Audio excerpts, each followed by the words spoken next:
আসসালামু আলাইকুম সবাই কেমন আছেন আপনারা। আজকে আমি আপনাদের সাথে শেয়ার করব নতুন আরেকটি রেসিপি, যেটা হচ্ছে ক্রিসপি চিকেন ফ্রাই। আমি কিভাবে খুব সহজে বাসায় এই চিকেন ফ্রাইটি তৈরি করি তারই একটি রেসিপি আপনাদের সাথে শেয়ার করব। এবং আমি যতবারই এই রেসিপিটি বানাই না কেন সবাই খুব প্রশংসা করে এবং খুব মজা করে খায়। তো চলুন আমি আপনাদের সাথে শেয়ার করব কিভাবে আমি এই সুন্দর ক্রিসপি চিকেন ফ্রাইগুলো তৈরি করলাম।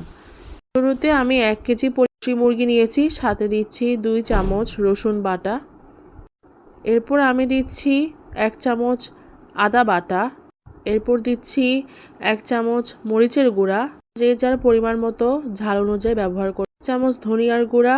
এরপর ব্যবহার করছি গরম মশলার গুঁড়া, এটিও আমি আমার পরিমাণ অনুযায়ী আন্দাজ দিয়েছি। এরপর দিচ্ছি কালো গোলমরিচের গুঁড়া, এটিও আমি আমার আন্দাজ অনুযায়ী দিচ্ছি, ঠিক এভাবে দিবেন। আমি ব্যবহার করছি সয়া সস আমি আমার আন্দাজ অনুযায়ী ব্যবহার করছি।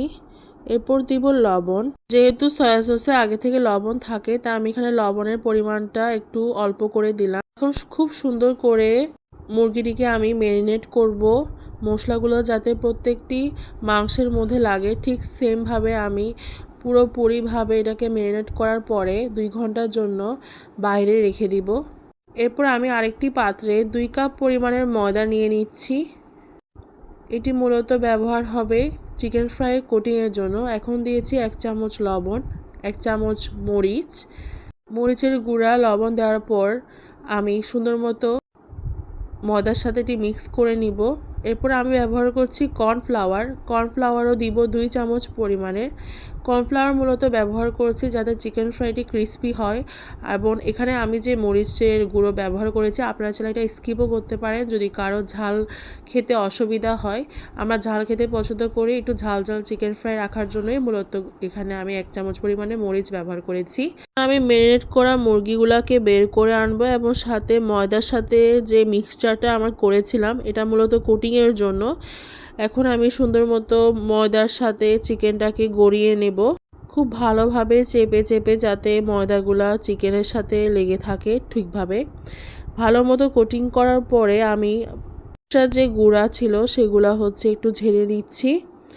এরপর আমি কি করব সেটা হচ্ছে মেন যে ট্রিকটা, এটা হচ্ছে পানির মধ্যে আপনাকে কিছুক্ষণ রাখতে হবে সেই ময়দার যে মুরগি পিসটি, সেটা আমি এখানে হচ্ছে কিছুক্ষণ পানির মধ্যে চুবিয়ে রাখবো।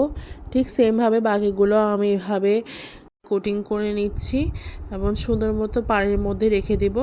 আপনারা চাইলে 1 মিনিট বা 2 মিনিট এভাবে রাখতে পারেন। পানির মধ্যে আপনারা চাইলে 2-3 বারও রাখতে পারেন, মানে একবার কোটিং করবেন, আবার পানিতে রাখবেন, আবার পানিতে রেখে আবার কোটিং করবেন। এভাবে করলে যতবার করবেন তত ক্রিস্পি হবে। আমি এখানে একবার করে দেখাচ্ছি আপনাদেরকে, আপনারা চাইলে 2-3 বারও করতে পারবেন। এরপর কিছুক্ষণ রাখার পর সেই পিসগুলোকে আমি আস্তে আস্তে করে পানিটি ঝরিয়ে নিব এবং আবারও সেম প্রসেসটি আমি আবার করব। সে ময়দার কোটিংটির মধ্যে আবার মিক্স করব সুন্দর মতো চেপে যাতে ভালোভাবে চিকেনগুলোর সাথে ময়দার কোটিংগুলো লেগে থাকে। এই জিনিসটি মূলত করা হচ্ছে যাতে আমার চিকেনগুলো সুন্দর মতো ক্রিস্পি থাকে। এরপর আমি আরেকটি প্লেটের মধ্যে সুন্দর করে উঠিয়ে রাখবো। অবশ্যই প্লেটটার মধ্যে একটু ময়দা দিয়ে নিয়েছি যাতে মুরগিগুলা সুন্দর মতো সেট হয়ে থাকে। আপনারা চাইলে এগুলো ফ্রোজেন করে রাখতে পারেন। আমি হচ্ছে যে ভাজার আগে বের করে এরপর ভাজি, তো আমি এখন এগুলো বানিয়ে ফ্রিজে সুন্দর মতো রেখে দিতে পারবো।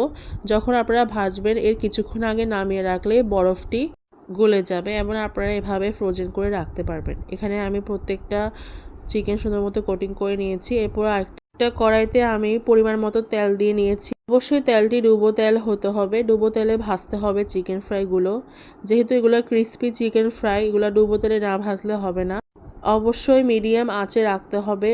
আর যদি বেশি বাড়িয়ে রাখেন তাহলে ভেতরেরটি কাঁচা থেকে যাবে এবং উপরের কোটিংটি পুড়ে যাবে। তাই অবশ্যই আঁচটি কমিয়ে রাখবেন এবং অল্প আঁচে সুন্দর মতো এক পাশ উল্টিয়ে ভেজে নেবেন।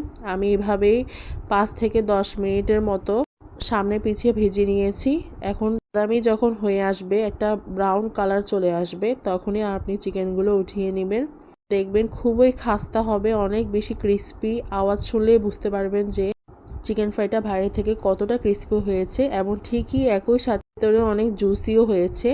আর এই রেসিপিটি ফলো করলে অবশ্যই আমাকে কমেন্ট সেকশনে জানাবেন। আমি যতবারই বাসায় এটি তৈরি করি সবাই খুব পছন্দ করে। আল্লাহ হাফেজ।